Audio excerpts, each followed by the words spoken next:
You ever played in a hurricane type situation before? For me personally, I have not, um, but I think it would be a interesting thing to play in. So Have you guys prepared for that? Have you guys talked about what that might be like if you were to have to play in a situation like that? honestly, I don't really know. I don't think any of the players know anything. So All right, over to Tony Sakalas. How much of an emphasis have you guys put on bringing down the quarterback, getting sacks? You weren't able to get them on last game, but you were able to apply some pressure. it's a big emphasis on it. We focus on, especially as a D line, getting off the passer, getting off blocks, make negative plays. So um, you know, that's one of the big key factors for us going in every week. Something that we have to do at a high level.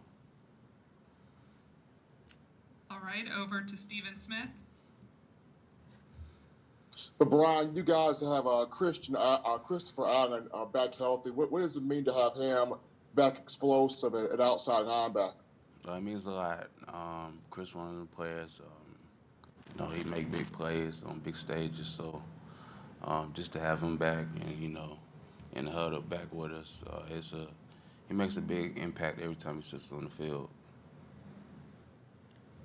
Charlie Potter, go ahead. Hey, LaBryan. Going back to the pass rush for a second, just how important will that be this week in facing Ole Miss and Matt Corral? How important would it be against that high-powered offense? It's very important. First of all, Ole Miss they have a great offense. One of the best in the nation. So it's a big task for us. But we have to rush smart, rush fast, and work. I think work as a group. I think on this week. So All right, we'll go over to Tyler Waldrop. Hey, what was it like to have Christian Barmore back in the lineup for this game? And also, how have you seen him improve in camp or in that game Saturday compared to where he was last year? to have Christian Baltimore back, it's definitely he makes a big impact. Just to have a person that wreaks havoc and just make big plays, just to have him back in the huddle too as well. Um, it's definitely something. It's good to have. Just to work across from him, see how he works. I think it's his energy. It feeds. We kind of you know other people feeds off of it too. So Back over to Michael Casagrande. Yeah, LeBron, what makes Ole Miss unique with the quarterbacks? They're pretty mobile. They can get to the outside. What makes that difficult for you and your job in trying to contain them this week? it makes them very difficult. Both quarterbacks are mobile and can pass. So they both do a great job doing their job. So it's going to be a big task for us. I think as a D line, we have to read our blocks, read our keys from the first, and then work off of that. It's going to be a big task for us, but we have to just do our job. We'll go over to Patrick Brickman. Oh, here, hold on, Patrick. Just 1 minute. Go ahead and unmute yourself, Patrick. Cool, got it. Thank you. LeBron, just piggybacking on what Michael was asking you earlier, have you have experience in playing in, dry rainstorms and sloppy weather like that? Is that something that, as a D lineman, you enjoy doing? Um, I think anytime we get a chance to play in the rain, it's I think it makes it interesting. So that's something that I think we definitely are ready for. If that's the case. Okay, we'll finish up with one last question with Tyler Waldrop.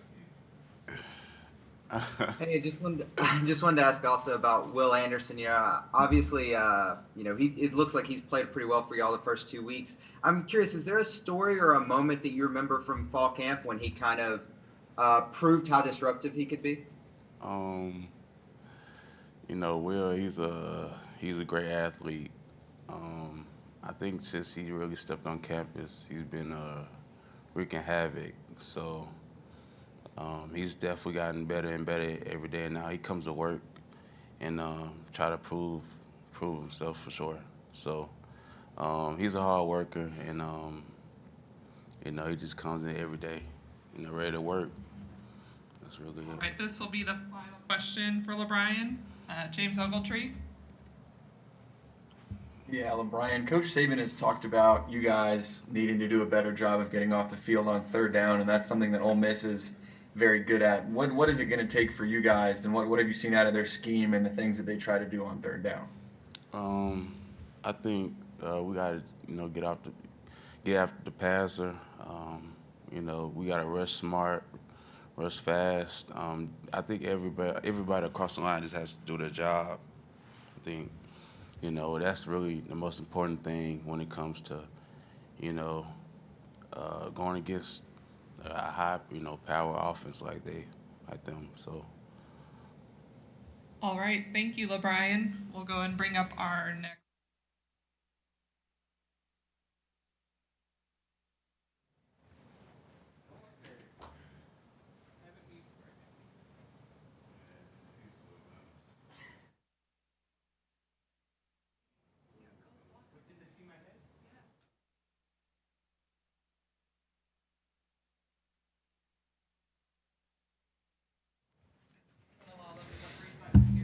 Oh, wow. Hollow. All right, we're joined here with Landon Dickerson. We're going to go and open it up.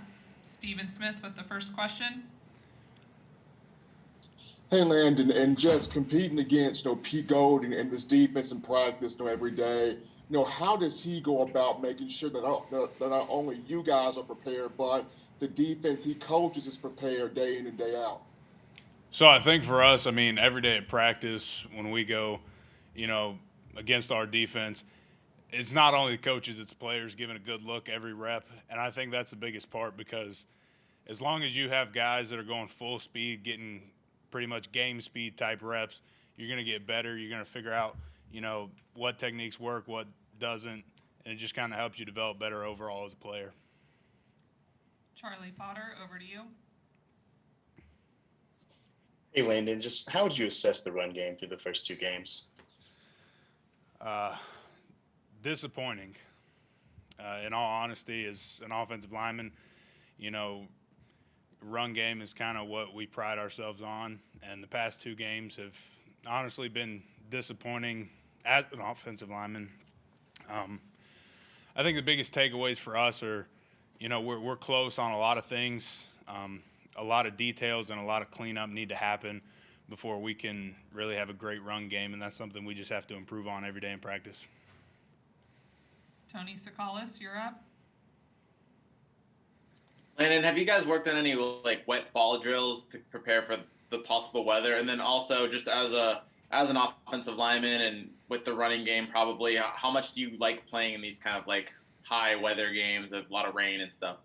So, as you guys know, I am a business administration major. I'm not a meteorologist, so I can't tell you what's going to happen Saturday, but whatever the game circumstances are, we'll be prepared for it.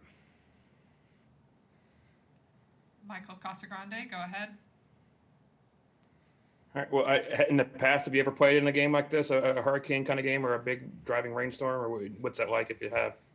I think every football player has played in the rain. It's just kind of part of the game. You just have to expect it and be prepared for it. Yeah. In practice, even if it's, as long as the conditions are all right, no lightning or anything, conditions are safe. Coach will keep us in the rain so we can actually practice under those kind of conditions.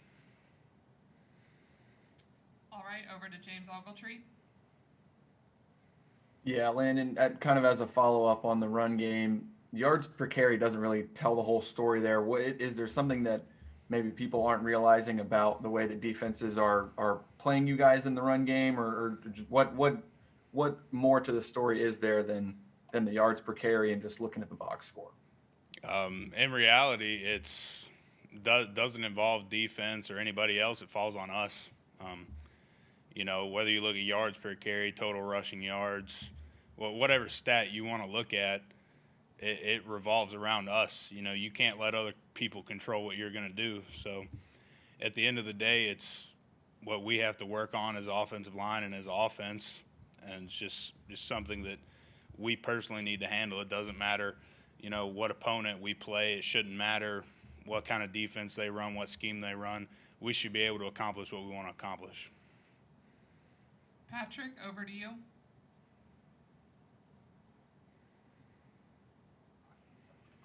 Got it. Hey, Landon, just kind of piggybacking on the weather stuff. Don't want to wear this out, but you mentioned that every football player is played in the rain. Are those the kind of games like you enjoy playing in? Do you like it when it gets messy and sloppy, and to where you can just probably lean on that running game to kind of survival of the fittest kind of thing, I guess?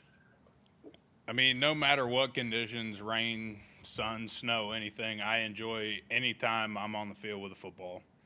So I don't know if that really answers your question. It really doesn't matter to me what the circumstances are. Every time I go out on that field and play, I'm happy about it. Brett Hudson, you have the next question. Yeah, Landon, I'm curious what you thought of Emel's performance over the first two games. There was a lot of competition to be the fifth starter on the offensive line. What do you think he did to separate himself from the other viable candidates there? I think Emil's done a great job of being consistent when it comes to practice and in games. He's a smart guy. He's a physical guy. He's a tough guy. I think that's kind of what separated him as we got farther along, into camp and closer to the season. He's been a great guy to play beside. He communicates well. He gets his job done, and that's about all I can ask from the guy playing beside me. Mike Rodak, you're up. I think after Mack threw his interception on Saturday, he completed 9 of his next 10 passes and obviously finished the game pretty well, one might say. So just what was his demeanor like on the sideline in the huddle after that mistake, and just how do you think he handles when he does make a mistake, or even in that case, wasn't his fault necessarily? Mac does a great job of next play mentality. For him, you can't really change the past, so he just looked at it as an opportunity to learn from, and he moved on from it and then made corrections and got better as the game went on. That's just something we all try to pride ourselves on, is you can't let things that have already happened affect how you're going to play the next play. Back over to Stephen Smith. Landon, as fun as it is to have guys like Jalen Water and Devontae Smith, when you get a third guy like John Mechie to do what he did against Texas A&M as an offensive lineman, how much fun is it to watch a third guy start to blossom in this receiver room? I enjoy everybody that has success on this team, offense, defense, special teams, whatever it may be. Working with Mechie in the offseason, seeing how he really prided himself on doing everything from weight room to running to improving overall. For me, it's just great to know that he's reaping the benefits of all the hard work that he's put in. These will be the final couple questions coming up. Back over to Charlie Potter. Hey, Landon, just what have you seen from Ole Miss defense during film study? What stands out about that group? Ole Miss has a pretty solid defense. Their interior guys look pretty big and strong. DNs look fairly athletic. Linebackers are athletic. Group seems to have a good amount of veterans on it, guys that have played a good amount of football. From what I can tell, they seem to get off the ball good. They have a good motor, seem to play smart, have a lot of defensive schemes that, are helpful to them to get off blocks. But overall, I think they're a really solid defense, and I think they have, it's going to be a good competition. We'll wrap it up with Patrick. Landon, how enjoyable is it to play with a guy like Mac, who seems to have so much fun playing this game?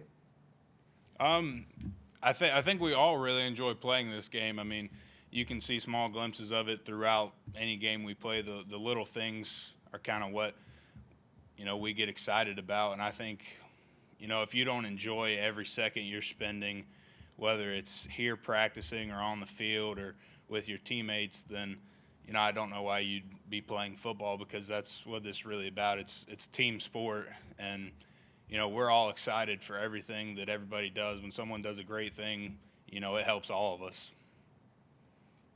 All right, thank you, Landon.